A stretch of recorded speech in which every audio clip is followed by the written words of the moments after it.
O pensamento agora tem trilha sonora. Está no ar. Audioblog. Um programa que fala de cultura, cotidiano, notícias, entretenimento. Audioblog. Com Ana Paula Peixe, Vanessa Anchieta, Letícia Peters. Audioblog. Leandro Prates de Lima já está aqui com a gente, ele que é médico, psiquiatra, professor do curso de medicina na Univille. Tudo bem, doutor? Seja bem-vindo. Tudo ótimo. Mas hoje o assunto é estresse, porque a revista Isto É, do dia 18 de agosto de 2010, publicou a seguinte capa: estresse engorda, é o que a ciência acaba de comprovar. Entenda como as tensões provocam aumento de peso e saiba o que fazer para não cair nessa armadilha. Teste se você está comendo mais por causa do problema. Na verdade, é uma questão de ansiedade. Isso aqui não é novo, na verdade, né, doutor Leandro? Não, é verdade, porque o estresse agudo, é que o estresse é uma palavra complicada.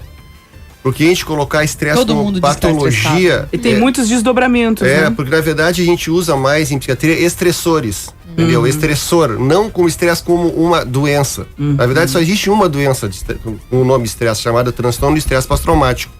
Que é aquele vítima de traumas, como o Haiti, por exemplo, que foi referido agora. A pessoa fica estressadíssima durante o trauma. Exato, e fica relembrando aquele trauma o tempo inteiro e não sai da cabeça. Bom, isso é uma coisa crônica. Agora, nós temos estressores do cotidiano. São níveis de estresse, não?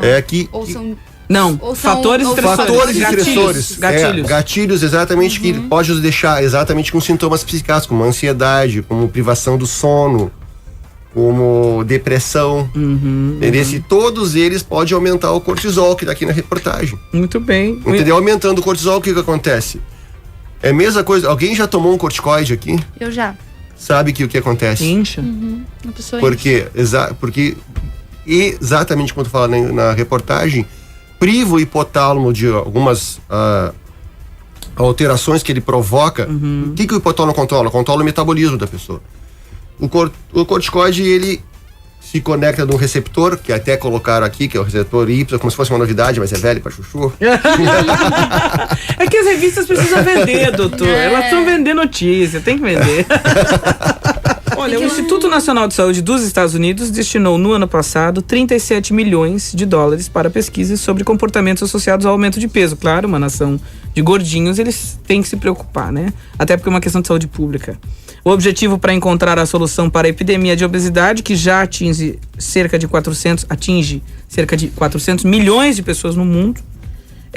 E nos trabalhos o estresse aparece como um dos mais fortes responsáveis pela subida dos ponteiros da balança.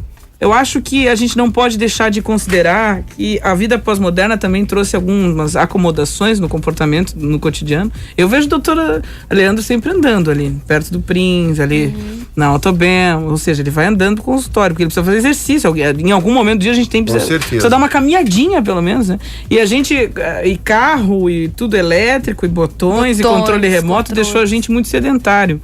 Então eu acho que tudo tem a ver com um contexto, né? Não é um fator isolado que propicia o aumento de peso em 400 milhões de pessoas no mundo, né? E outra coisa que, por exemplo, no último Congresso Americano de Psiquiatria falou, a Papa da Metabologia Americana, ela falou que desde 1960 até agora, todos os alimentos ficaram hipercalóricos.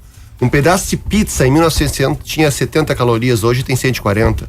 O Big Mac... Sem falar do sódio, né? Que é um fator de inchaço absurdo, né? O Big Mac, que era 280 calorias, hoje tem 470. Que absurdo, né? E se tu vai no Hard Rock Café nos Estados Unidos e compra um cheeseburger deles, é 1.400 calorias. E eles são obrigados a colocar do lado, porque tanta caloria que é violento demais. Então, na verdade, os alimentos também estão hipercalóricos. A gente tem que se cuidar. Além de hipercalóricos, com excesso de sódio por causa dos conservantes, por causa da química também, né? Certeza. Que o sódio é o sal, ele faz inchaço e aumenta a pressão, né?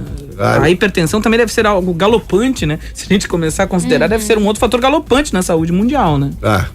Então, as drogas que mais vende no mundo são os hipertensivos. Eu tomo losartana potássica há um ano. E a que mais vende, que mais dá bilhões de dólares para a indústria farmacêutica, qual é?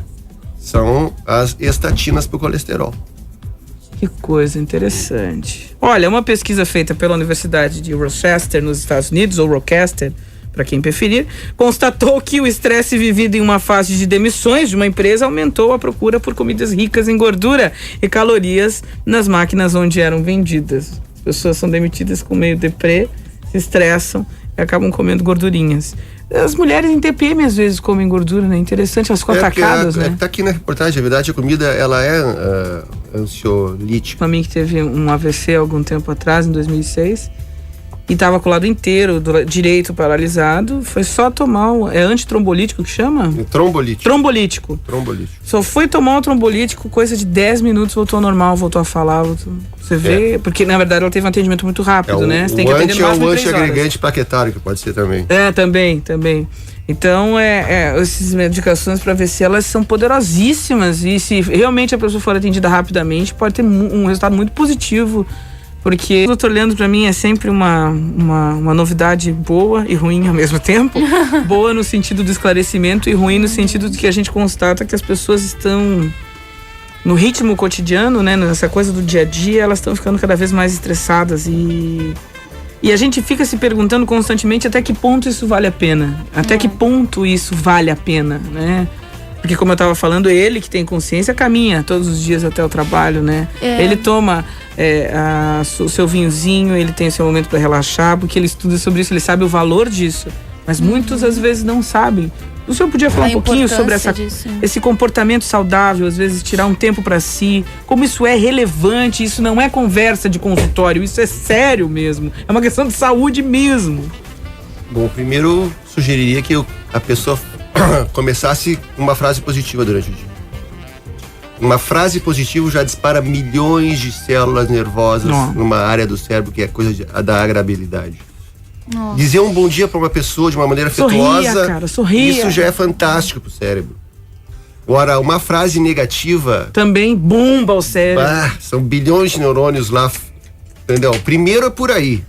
Começando com uma frase positiva que dá para fazer. Já começa por aí. Aí, realmente, a atividade física é agradável porque libera endorfina, né? Endorfina é uma substância que dá prazer.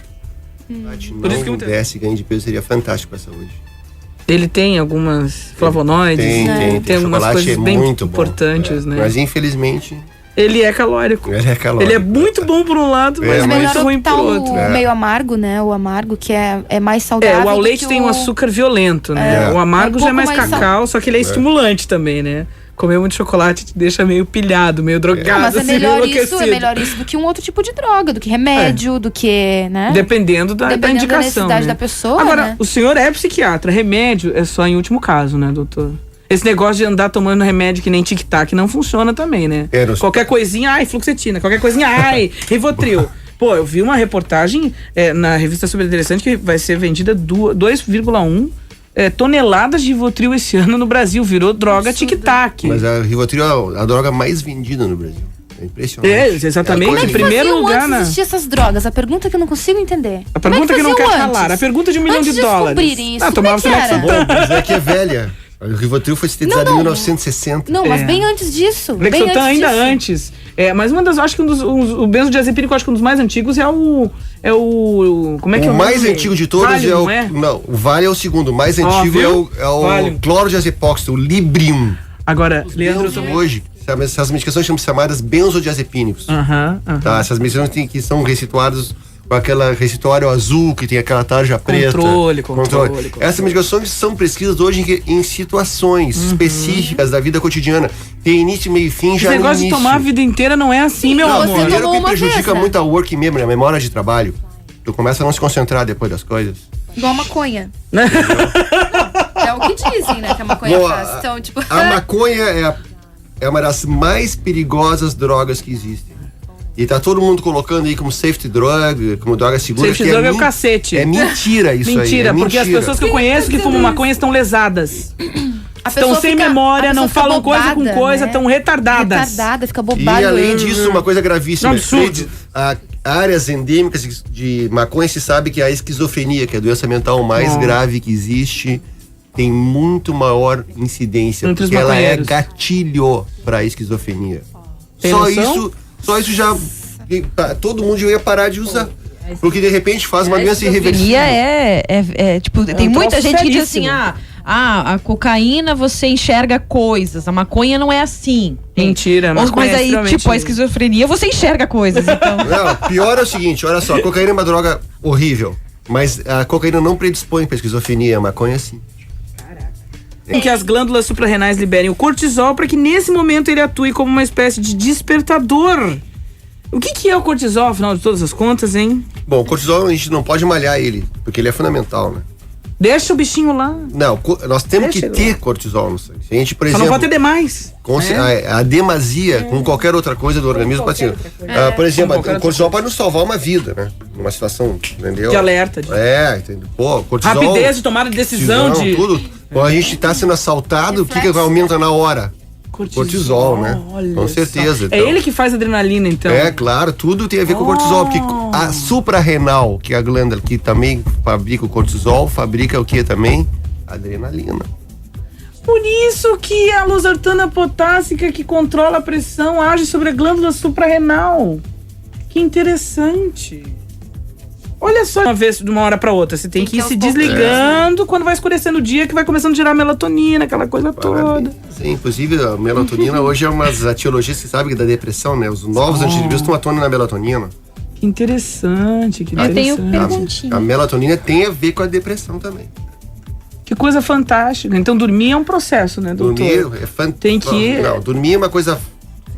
Tem que ser muito bem valorizado. Ai, meu Deus. Você sabe que isso é pra mim, né? Eu falo pra mim mesma. A gente tá falando de pessoas que dormem pouco e dormem mal, mas tem gente que dorme muito. Eu tive fases que eu dormia também muito. Não é bom. Não, dormir muito também, ó. Também desequilibra. Mesmo problema A pessoa acorda estressada, dormir acorda demais triste. Também produz obesidade. É a mesma... A maconha leva à esquizofrenia, porque existem clínicas de dependentes químicos onde a maconha é liberada para acalmar os mesmos, se é real ou não. É a pergunta da Lúcia. Tem muitas perguntas. Primeiro eu vou responder para a maconha, que não existe nenhuma clínica preconizando maconha como remédio. Segundo, é científico, isso é trabalho já publicado há anos, entendeu? Muitos trabalhos já publicados é sabido isso. pela comunidade médica mundial. Se a gente vai no congresso da Associação Americana de Psiquiatria, a primeira coisa que eles botam é folder sobre maconha, marihuana e esquizofrenia, para todo mundo já estar ligado nisso, para poder avisar as pessoas sobre isso. Eles são muito mais preocupados lá do que nós aqui. É, porque lá o troço é liberadaço. Um troço louco lá, né? Agora, a dopamina, aquela vibração, aquela poesia, começa a diminuir. Então vamos também dar um pouco de chance pra dopamina. E como é que faz pra aumentar a dopamina? Me conta, doutor Leandro.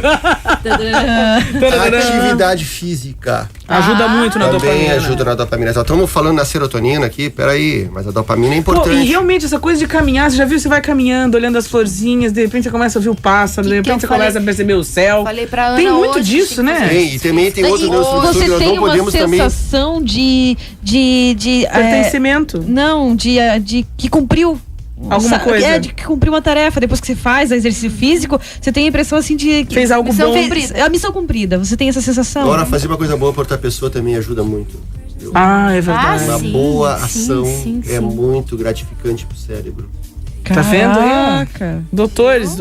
Não faz bem só pra pessoa, faz bem mas pra a gente lembra quando a gente chegou na Psicai aquele dia? A gente saiu da A gente depois faz do audioblog social. a gente depois do adora. programa da Psicai, a gente saiu assim. Não, a pessoa A gente faz sai um bem enorme isso pro cérebro, pra pessoa. A gente queria saltitar assim.